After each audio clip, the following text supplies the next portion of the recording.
Hey Blue Marble Riders, out and about today on the new bike. Loving it. What is it? Come on.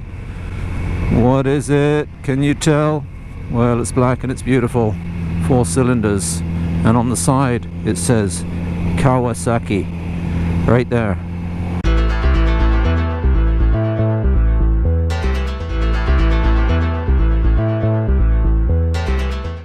Okay, so this is the new bike reveal, only it isn't.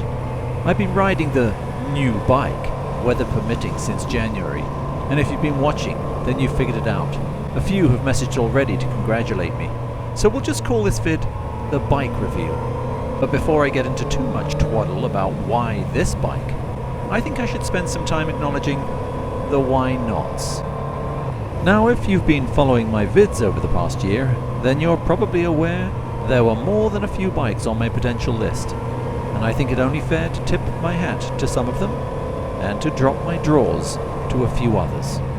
So I was after a bike that was light, agile, responsive, smooth, had character, left me slightly intimidated, and gave me a rush from the risk and reward that it fed back to me. After stepping off it, I wanted a sweet aftertaste, and a cheeky backwards glance that left my pulse racing. And this time last year, it was the BMW R9T Scrambler that had my attention. That is, until I swung a leg over one. I don't want to dispatch the Beamer too quickly because, in true tit-for-tat fashion, I should give it the same slow death it gave me as I rode it. It was not agile. It was not responsive. It was smooth, except surprisingly, the shaft drive which clunked in first and second gear. I expected more, and by the end of the ride, far from leaving a sweet aftertaste in my mouth, I had a wad of overchewed gum. I could have kept chewing it, but stepping off the bike felt good. Definitely, it was underwhelming. I briefly thought about the Triumph Speed Twin, but I wrote it off because simply it was a vertical twin, and I'd had a long love affair with a cafe bike a few years ago. I've been there, enjoyed it, and have nothing but positive memories. But in short, it was time for something new. So on to the Ducati Monster. The Monster 2 had teased me for a few years, but it's become bloated, a plumber's nightmare from the right-hand side if you look at it. There was never going to be a cheeky backwards glance that got my pulse racing there, unless I was looking through the bottom of a beer glass and had the old goggles on. To each their own, I say. But then there was the Pilon. The Pilon is a fabulous bike. Once you get over its unique looks, which I was ambivalent about at first, but grew on me quickly, which is a testament to the bike's character, it will win you over, and it will surprise you. It's a fast, agile, and poised bike. At 270 pounds, it's an amazing experience on the road. It accelerates briskly, stops amazingly, and handles like a laser scalpel. Link above. I could own that bike. It's something special, premium, and distinctive in a way that no other bike on this list is. The engine is amazingly refined for a single. I've had twins that feel agricultural compared to this Swedish-Austrian White Arrow. She purrs and gives you a visceral feedback that cracks a smile. And despite its canted riding position and its small stature, it is quite comfortable in a cramped sort of way for this 6-footer, for short periods anyway. But to mix in highway miles on this bike just wouldn't be right. Everything about this bike screams urban or country twisty road, but not highway or traffic. I just couldn't see myself riding this bike for more than 15 minutes at anything less than 60 miles an hour. I was really attracted to the Yamaha's 900 triple engine. I've never had a triple, and I still feel that there may be room for one day.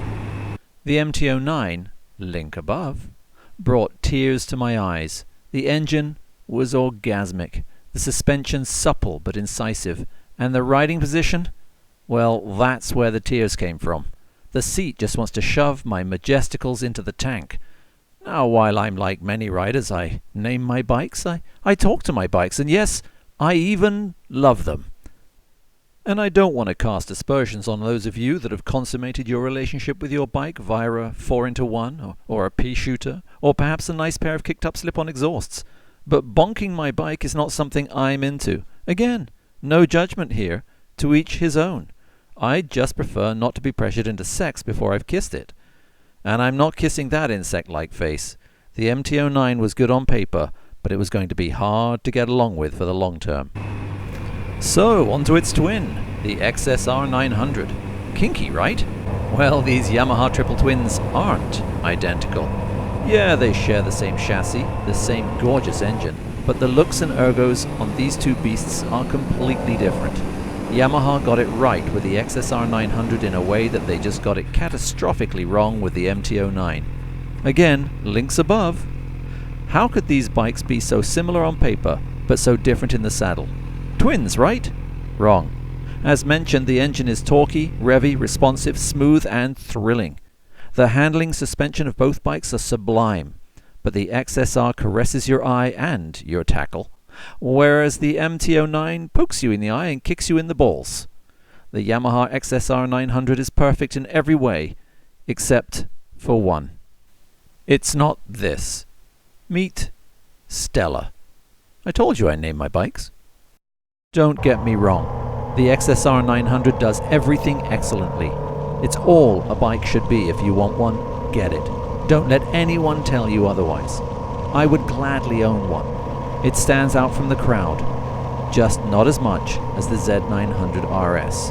The Z is slightly down on power, slightly up on weight, which makes absolutely no sense because somehow the magicians at Kawasaki have conjured up a bike that feels as light and as nimble, as fast, smoother, more powerful, better built, and leaves a magnificently large hole in the cake hole of your face as you ride it, which perhaps is the most important aspect, the most important point of riding. Its sole reason, its reason for being, is to please, and for a 4-cylinder, it's got enough torque to blow your banjo clean off.